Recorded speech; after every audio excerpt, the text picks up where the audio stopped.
എല്ലാവർക്കും പുതിയ വീഡിയോയിലേക്ക് സ്വാഗതം.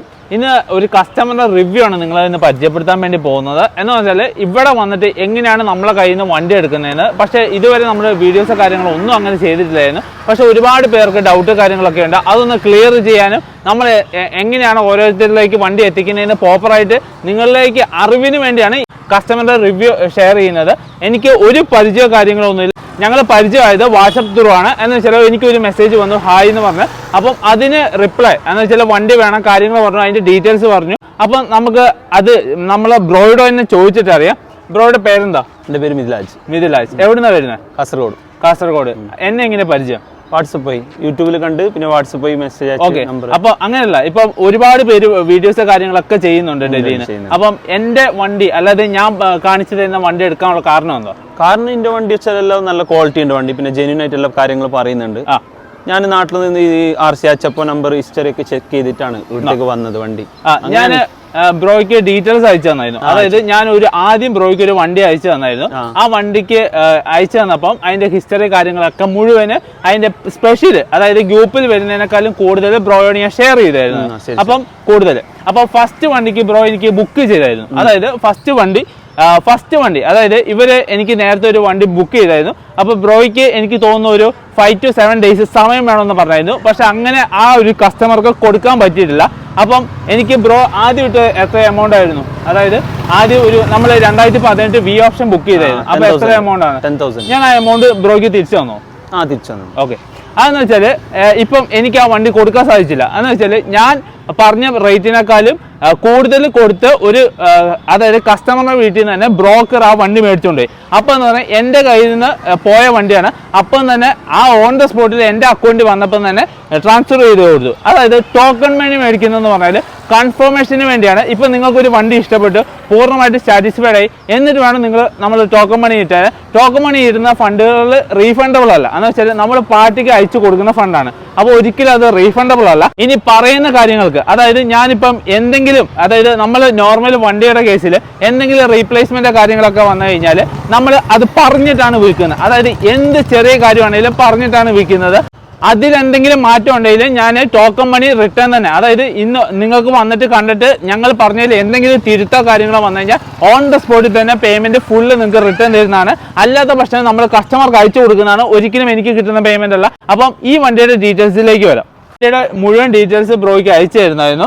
അപ്പം ബ്രോയ്ക്ക് ഈ വണ്ടി ഇവിടെ വന്നപ്പോൾ കണ്ടിട്ട് എങ്ങനെയാണ് തോന്നിയത്? അതായത് ഞാൻ പറഞ്ഞ കണ്ടീഷൻ, അതായത് ഇതിന് A to Z കാര്യങ്ങൾ, അതായത് ചെറിയ കാര്യങ്ങൾ മുതൽ വലിയ കാര്യങ്ങൾ വരെ, അതായത് എന്തൊക്കെയുണ്ട് സർവീസ് ഹിസ്റ്ററി, ടോട്ടൽ പെയിന്റ് കാര്യങ്ങൾ, ചെറിയ സ്ക്രാച്ച് കാര്യങ്ങളൊക്കെ ഉണ്ട് വണ്ടിക്ക്. അപ്പം അതടക്കമാണ് പറഞ്ഞത്. അപ്പം ഞാൻ വന്ന് നിങ്ങളെ കാണിച്ചത് ജെന്യുവൻ ആയിരുന്നു അല്ലയോ?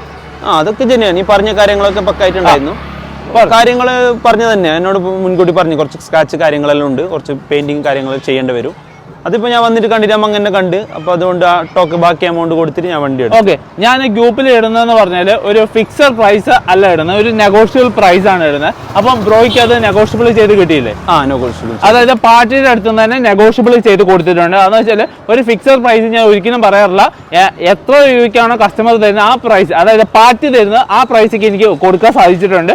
ഞാൻ ഇതേപോലെയാണ് ഓരോ കസ്റ്റമർക്കും വണ്ടികൾ കാര്യങ്ങളൊക്കെ ഷെയർ ചെയ്യുന്നത്. എനിക്ക് നല്ലൊരു വാല്യുബിൾ ആയിട്ടുള്ള കസ്റ്റമറാണ്. പിന്നെ ഇവിടെ വന്നു കഴിഞ്ഞപ്പോൾ ഞങ്ങൾ നല്ല ഫ്രണ്ട്ലി ആയിട്ടുണ്ട്. അതായത് ഇപ്പോൾ എനിക്ക് 100% ബ്രദറിനെ പോലെ കംഫർട്ട് ഫീലിംഗ് ചെയ്യുന്നുണ്ട്. എന്ന് വെച്ചാൽ ഒരു ഫ്രണ്ട്ലി ടോക്ക്, അതായത് എങ്ങനെയാണോ എൻ്റെ ഒരു രാത്രിയിൽ ഒരു മെസ്സേജിൽ വന്ന ആളാണ്. 2 വണ്ടികളുടെ ഡീറ്റെയിൽസ് ഞാൻ അയച്ചു കൊടുത്തു. പക്ഷെ ഒരു വണ്ടിക്ക് എനിക്ക് കൊടുക്കാൻ സാധിച്ചില്ല. എന്ന് വെച്ചാൽ അവർക്ക് അത്ര ദിവസം വെയിറ്റ് ചെയ്യാൻ പറ്റില്ല. പക്ഷെ ഈ വണ്ടിക്ക് നമ്മൾ ടോക്കൺ കൊടുത്ത സമയത്ത് ഇവരെന്നോട് ഒരു 5 to 6 days സമയം ചോദിച്ചു. ഞാനത് കസ്റ്റമർക്ക് ഓക്കെ ആയതുകൊണ്ട് മാത്രം, അതായത് പാർട്ടിക്ക് ഓക്കെ ആയതുകൊണ്ട് മാത്രം അത് അവർക്ക് സാധിച്ചു കൊടുത്തു. എന്നിട്ട് അവർ റെയിൻ കയറിയിട്ടാണ് ഇവിടെ വന്നത്. എന്നിട്ട് റെയിൻ കയറി വന്ന് ഇതിന്റെ ഫുള്ള്, അതായത് വണ്ടി എങ്ങനെയാണോ ഞാൻ പറഞ്ഞത്, ഇതിന് എന്തൊക്കെ ചേഞ്ചസ്, എന്തൊക്കെ കാര്യങ്ങൾ ചെയ്യാറുണ്ട്, അതൊക്കെ നമ്മൾ പൂർണ്ണമായിട്ട് പറഞ്ഞിട്ടുണ്ട്. അതേപോലെ തന്നെ വണ്ടി എടുത്തു കൊടുത്ത് ഇപ്പം ബ്രോയ്ക്ക് നമ്മൾ ലാസ്റ്റത്തെ സർവീസ്, അതായത് സർവീസ് കാര്യങ്ങളൊക്കെ ചെയ്തിട്ടാണ് വണ്ടി എടുത്ത് കൊടുക്കുന്നത്. അതായത് ഓൺ റോഡിലാണ് പോകുന്നത്. 3000 കിലോമീറ്റർ നമുക്ക് നാട്ടിലേക്ക് വരുന്നത്, അതായത് 2500 3000 കിലോമീറ്റർ കാസർഗോഡേക്ക് വരുന്നത്. അപ്പം ഓടിച്ചുകൊണ്ടാണ് പോകുന്നത്.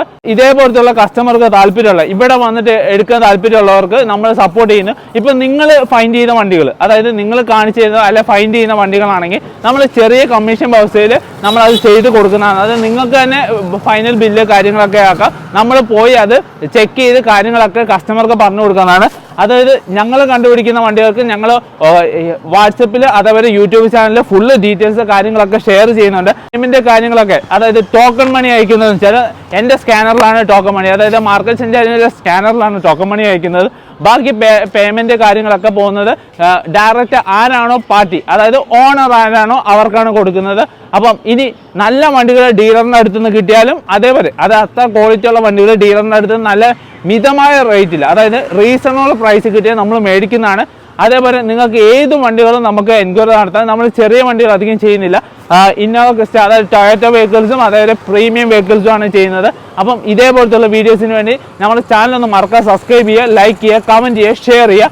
അപ്പം ഇതേപോലത്തുള്ള കസ്റ്റമർ റിവ്യൂസ് നമ്മളെ ഗ്രൂപ്പിൽ തന്നെ ഷെയർ ചെയ്യുന്നതാണ്. അപ്പം മാക്സിമം ആൾക്കാർ കയറി ജോയിൻ ചെയ്യുക. അപ്പോൾ അടുത്ത വീഡിയോയിൽ കാണാം. ബൈ.